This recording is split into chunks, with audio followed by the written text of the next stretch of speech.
Hello everybody and welcome to another Doctor Who review. This time it's 11th Doctor review and it's Hyde. It's totally random. I am doing a lot of series 7 Matt Smith episodes. More recently I've done The Crimson Horror, I've done Nightmare in Silver. Now we're on to Hyde, written by Neil Cross.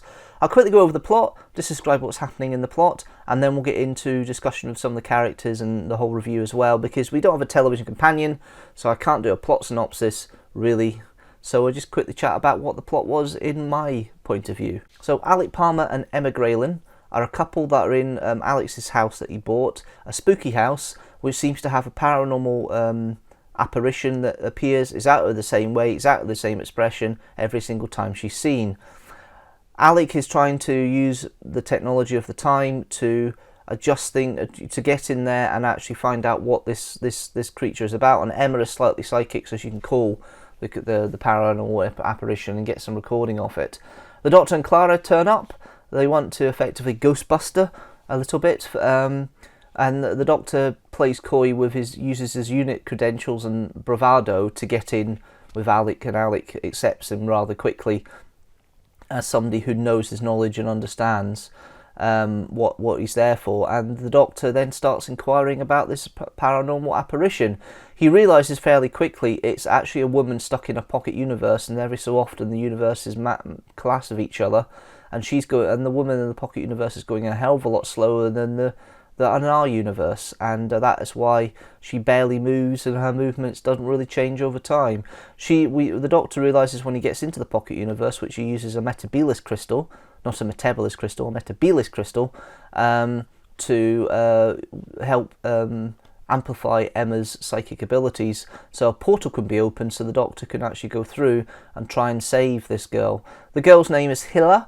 It turns out that Hilla is actually a descendant of Alec and Emma, so that indicates they get together, but there is that kind of frisson that they obviously do care for each other and love each other, which we see throughout the story. And Hilla is saved. The Doctor then realises near the end the monster that was chasing him, because he got stuck in the pocket universe initially very quickly until Clara and the TARDIS come and save him. It's interesting how that all works in regards to the monster itself. He thought the monster was attacking Hilla. It seems like the monster was trying to get through to the pocket universe as well, because the monster has a partner, which is in the house that they've got. So it's a case of the Doctor end up saving them and bringing the monster back at the end of the story. The Doctor also then asks Emma who Clara is, and Emma can't give an answer. As far as Emma's concerned, Clara is a normal, ordinary girl, which the Doctor doesn't quite believe when he's trying to find this impossible girl storyline out at this point. So let's go in the cast, let's have a look at this. We've got Matt Smith playing the Doctor. There's not much in this story to give Matt Smith to chew on. He has had to rely on the traits of the 11th Doctor to get through it. The way he poses as somebody important from the Ministry is an interesting way of dealing with it and getting his way in there. The bit I don't like is the fact that he says metabolus instead of metabolus, and nobody corrected him. You would have thought somebody would have corrected him. It's metabolus, but never mind. It's one of these quirks sometimes that the actors will say. It's like Gallifrey was originally called Gallifrey, but Tom Baker called it Gallifrey when he was the Doctor for most of it. So that then went on to Lalla Woods Romana as well. Gallifrey was mentioned a couple of times there. But yeah, it's interesting how sometimes the actor will mispronounce something that's gone before. And this one kind of jumps out at you because he says metabolus crystal instead of metabolus crystal, which kind of irks me a little bit. As I say, there's not much for the 11th Doctor here. It's a kind of generic Doctor story, so it takes Matt Smith's quirks to get in there. There is a little bit of comedy between them and a bit of the element where they were talking about Carlisle. So the Doctor's trying to figure out what the rest of the phrase ignorance is. Bliss. He's trying to find the other bit, and Clara says, ignorance is Carlisle? And the Doctor says, yes, Carlisle. Ignorance is Carlisle. So that's kind of a little silly moment there, which works quite well. But apart from that, it's kind of standard fare. This is the Doctor. The Doctor try and sort things out, and there's not much character to develop on here. It's rather a weak, thin story in regards to characterization for the Doctor. Also, a little bit with Clara as well. Clara's kind of like she's not a clapping seal kind of thing. Jenna Coleman plays what she's got fair enough, and she's always a strong actress. There just seems to be a lack of chemistry between her and the Doctor. I don't know what it is, it just doesn't seem to work for me. It's really, really annoying and really strange, and it's such a shame because there's potential there with the two of them to actually work as good chemistry, and the chemistry between the Doctor and Clara doesn't really kick in until seasons 8 and 9 with Peter Capaldi's 12th Doctor. But Clara is okay as a character here. She's basically serving as the companion substitute, which effectively it feels like to her with her here. It's okay. We've then got the two most interesting characters, I think, which are Dougray Scott playing Alec Palmer and Jessica Raine playing Emma Grayling. There's obviously an age difference there, but Alec does seem to care for Emma, and the Doctor realises that they come together in the future and realises they're a partnership, and obviously Healer is their long lost relative, or distant relative from the future, rather.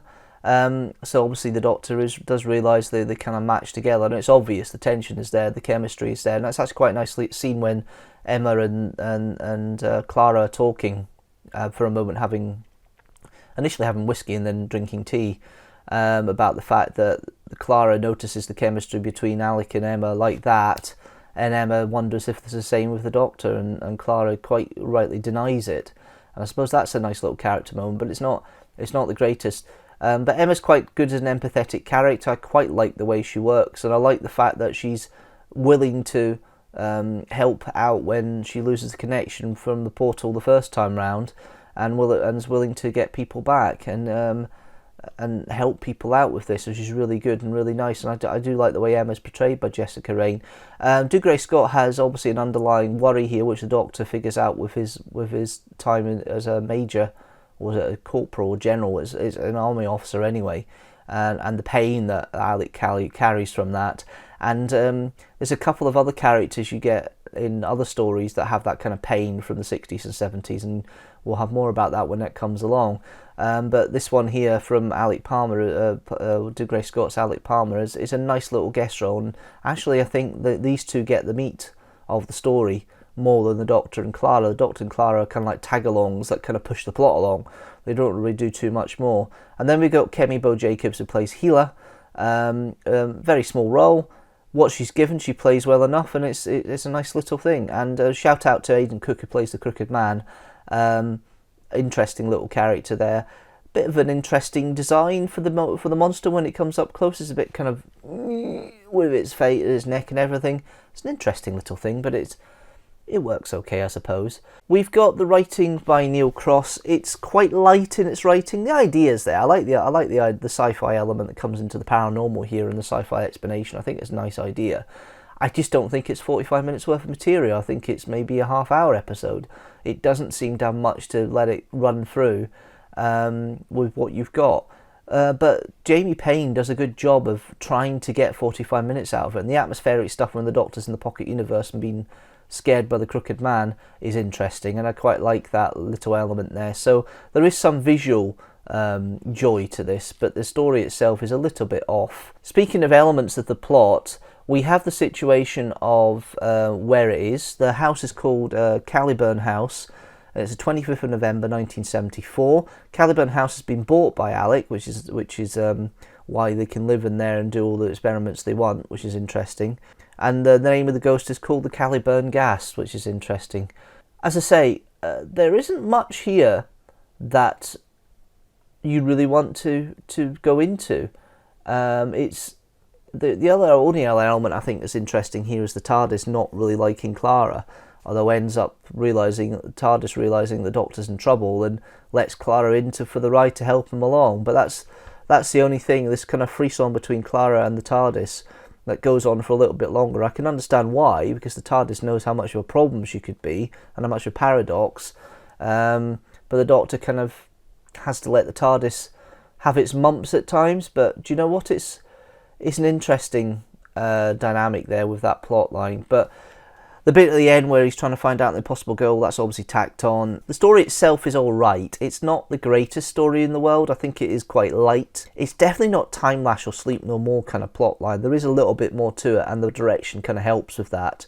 But overall, I'm not giving this a high rating. It's not take your brain out, but it's certainly not stuff I can enjoy or watch again. It's certainly one I will just miss if I get the chance. And for that, I'm going to give the story 3 TARDISes out of 5. Okay, let's see how that story stacks up with the rest of the Matt Smith era so far, and also how that story stacks up with the rest of the reviews I've done so far. So Hyde, with 3 TARDISes out of 5, joins 2 other stories from Season 7, The Name of the Doctor and Nightmare in Silver. At the top is The Day of the Doctor, with 4.5 TARDISes out of 5, The Doctor's Wife is on 4 TARDISes out of 5, and there are 3 stories on 3.5 TARDISes out of 5. They are Amy's Choice, The Pandorica Opens and the Big Bang, and The Crimson Horror. At the bottom, overall for the TV stories, we still have 2 stories. They are Time Lash and Sleep No More. And at the top, we have 6 stories still, with 4.5 TARDISes out of 5, including, of course, Day of the Doctor. We have The Happiness Patrol, Inferno, The Caves of Androzani, The Tomb of the Cybermen, and Dalek. That's it from me. Thanks so much, guys, for watching this Doctor Who review. What do you think of Hyde? Leave a comment down below. Do you like it? Leave a comment down below. Are you like me, not so fussed and maybe don't like it? Leave a comment down below.